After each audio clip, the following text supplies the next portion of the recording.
तमाम क्षेत्रीय दल जनगणना में जाति को शामिल करने के लिए केंद्र सरकार से लगातार मांग कर रहे हैं, लेकिन अब केंद्र सरकार ने सुप्रीम कोर्ट में ये स्पष्ट कर दिया है कि जातिगत जनगणना नहीं करवाई जाएगी। सामाजिक आधारिता मंत्रालय के सचिव ने सुप्रीम कोर्ट में हलफनामा देकर कहा है कि प्रशासनिक तौर पर यह मुश्किल और असाध्य है। देश में जातिगत जनगणना को लेकर लंबे वक्त से बहस छिड़ी है। इस मसले पर अब केंद्र सरकार ने अपना रुख साफ कर दिया है। सुप्रीम कोर्ट में एक हलफनामा दायर करते हुए केंद्र सरकार ने कहा है कि जनगणना में अन्य पिछड़ी जातियों की गिनती एक लंबा और कठिन काम है।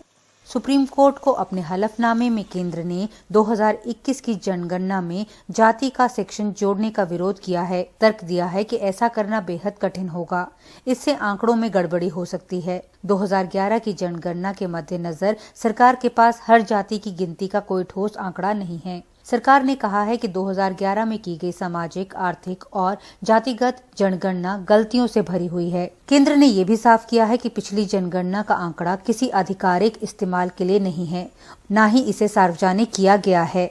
ऐसे में जाति से जुड़े मसलों पर राज्य सरकारें इसका इस्तेमाल नहीं कर सकती हैं। केंद्र का कहना है कि इन आंकड़ों में गलतियां हैं, साथ ही कई जातियों के एक समान नाम कई तरह की दिक्कतें पैदा कर सकते हैं।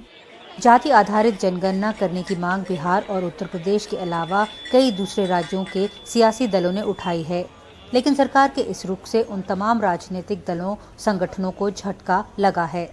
लालू प्रसाद यादव ने ट्वीट किया, बीजेपी आरएसएस पिछड़ा अति पिछड़ा वर्ग के साथ बहुत बड़ा छल कर रहा है। अगर केंद्र सरकार जनगणना फॉर्म में एक अतिरिक्त कॉलम जोड़कर देश की कुल आबादी के 60% से अधिक लोगों की जातीय जनगणना नहीं कर सकती, तो ऐसी सरकार और इन वर्गों के चुने गए सांसदों व मंत्रियों पर धिक्कार है, इनका बहिष्कार हो।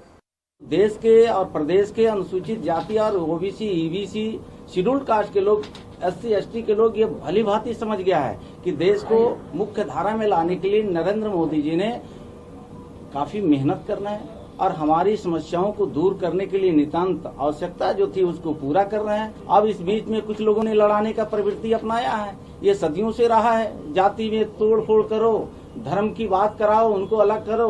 तो मुझे लगता है कि देश के सर्वमान्य जो जातियां होती है ये बात को भली भांति समझ गई है और जाति के पीछे पड़ने वाली नहीं है।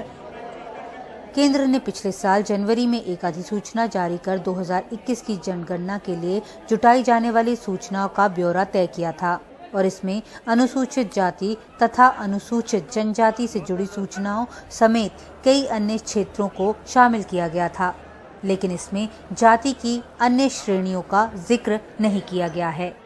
भारत में यह हकीकत है कि जो ज़्यादातर फैसले पॉलिटिकल पार्टीज लेती हैं वो राजनीति पर आधारित होते हैं।